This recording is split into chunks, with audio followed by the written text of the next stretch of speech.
Here's the truth right out the gate. You will never be beautiful enough. Not for society, not for the algorithms, not for the warped mirror in your own head. And the more you try, the further you'll sink into a kind of spiritual rot. You won't even notice until it consumes you. Now, I know you might be thinking, wow, that's harsh. And it is, because this isn't a self-help fairy tale. This is a psychological autopsy of a system that feeds on your self-hatred and your desperation to be desired. If you have ever looked in the mirror and thought, maybe if I just fix this one thing, then I'll finally feel okay, then this video is for you, not to fix you, but to deconstruct the sickness that convinced you you were broken. So settle in. What we're about to unpack isn't pretty, but it's real. It's time to unpack the ugly truths about why beauty has become a religion in modern culture, the deep, primal craving for validation through appearance, how social media rewired your brain to hate yourself, and why your desire to be beautiful will never, ever be satisfied. We're going deep, because sugarcoating this only keeps you trapped. This is the harsh truth about beauty you were never supposed to hear. We used to treat beauty as a pleasant bonus, an aesthetic quality like good music or a well-built home. But in today's culture, beauty has metastasized into identity. If you are not beautiful, you are not valuable. If you are not desirable, you are not even visible. This is the new subconscious programming of our generation. What used to be about expressing yourself is now about conforming to a brutal, homogenized algorithm of desirability. And here's where it gets dangerous. When beauty becomes identity, any flaw becomes existential. A bad hair day, you feel unlovable. Acne, suddenly you're socially inferior. Wrinkles, you're now irrelevant. The mirror doesn't just reflect your face, it reflects your entire worth. Or so you've been conditioned to believe. Let's zoom out. Why do we even care about beauty? On a biological level, beauty is shorthand for health, fertility, and social status.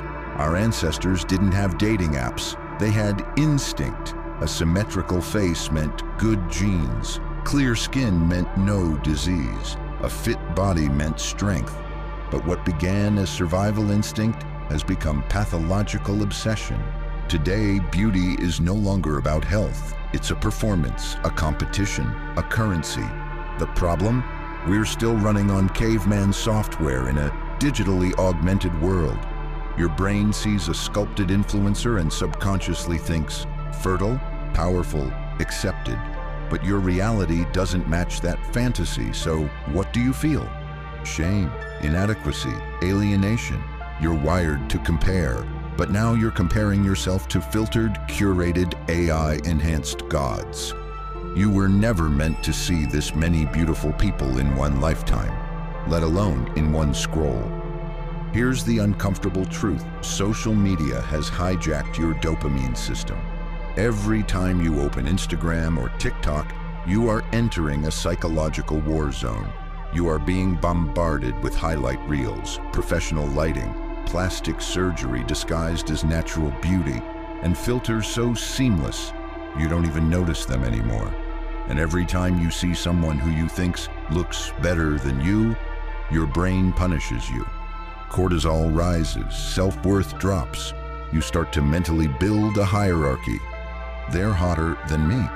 They get more likes. They have a better life. You're not just comparing appearances, you're comparing your entire identity to people who don't even look like themselves. It's a rigged game, but you play it every day. And here's where it gets darker. The more you feel unattractive, the more likely you are to buy products, follow influencers, and seek validation through digital means. You become dependent on the very system that's hurting you. That's not just addiction, that's psychological imprisonment. Social media doesn't just distort your view of others. It annihilates your relationship with yourself. It turns you into a voyeur of your own life, constantly watching, evaluating, and criticizing how you appear rather than how you are. It lures you into becoming a product. Sellable, likable, clickable.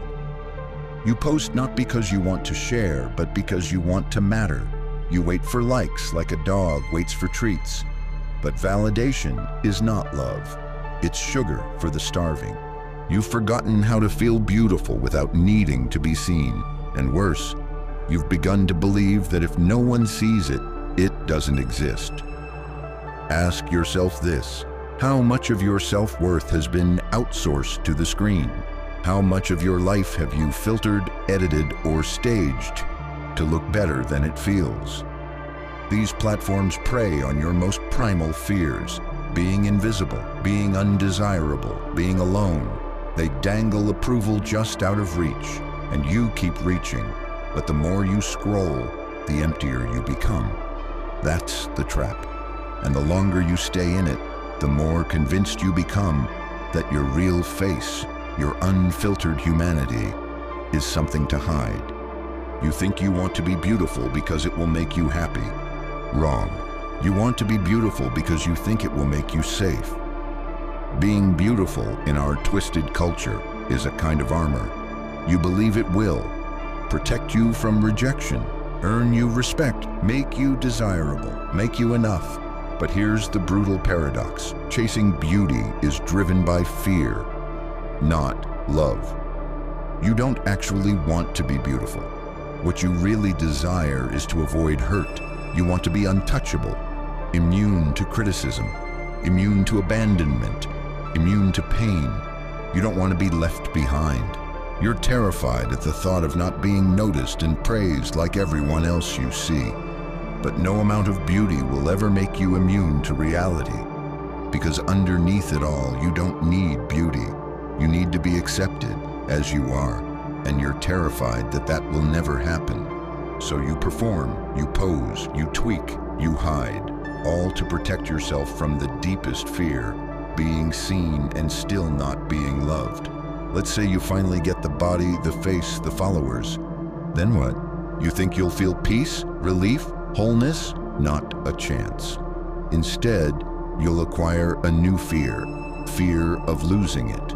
Fear of aging. Fear of not being the prettiest in the room anymore. The top influencers and models, they are some of the most insecure, anxiety-ridden people ever. Once you build your worth on how you look, you become a prisoner to the image you've created. There is no finish line. You never arrive. You just maintain, obsess, compare, decline. It never ends. And that's the trap. The closer you get to the ideal, the more terrified you become of falling away from it. This isn't just personal, it's political. If society can convince you that you are not beautiful enough, it can control your behavior, your spending, your attention, and your self-worth. Billions are made off your self-doubt.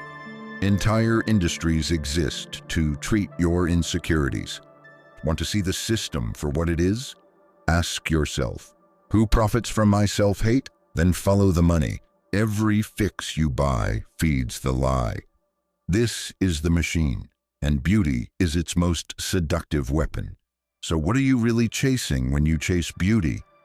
Not reality, not even confidence. You're chasing a fantasy, an airbrushed, edited, performative version of yourself that never truly exists in any moment except the brief flicker between a photo being taken and it being deleted for not being good enough. You're chasing a ghost, an illusion, and every step you take toward it pulls you further from your real self. Psychiatrist and psychotherapist Carl Jung believed that the persona is the mask we wear to fit into society, a necessary but dangerous construct. When beauty becomes part of this mask, we confuse external appeal with internal worth. Jung warned that over-identifying with the persona leads to an inauthentic life, one where the real self is buried beneath social expectations. Here's the part you didn't expect from a video like this. I'm not going to tell you to stop caring about how you look. That would be a lie. We are aesthetic beings. We are visual. That's okay. But what I am saying is this: You need to wake up from the trance. Stop dreaming of the day when you'll be perfect for the world. You need to stop chasing approval from a world that is designed to never give it to you. You need to stop confusing attention with love and beauty with worth. Your appearance is the least interesting thing about you.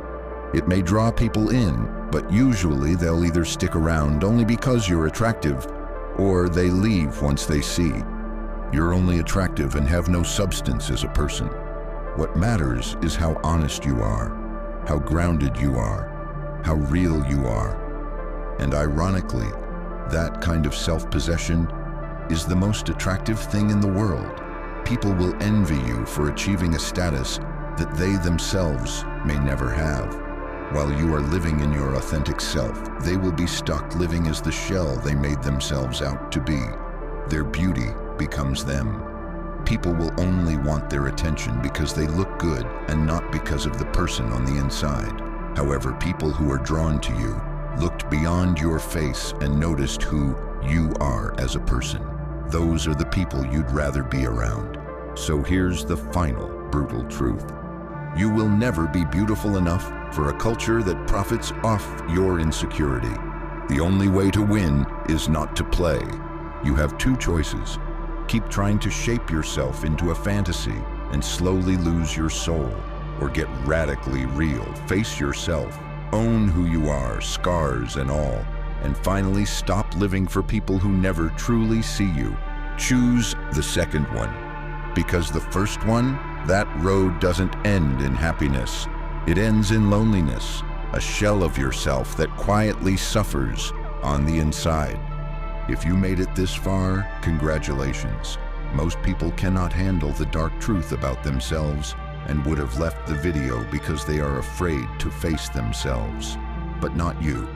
You made it to the end. If this resonated, share it with someone who's drowning in the same illusion. And remember, the truth hurts, but it also heals. In the words of Socrates, beauty is a short-lived tyranny.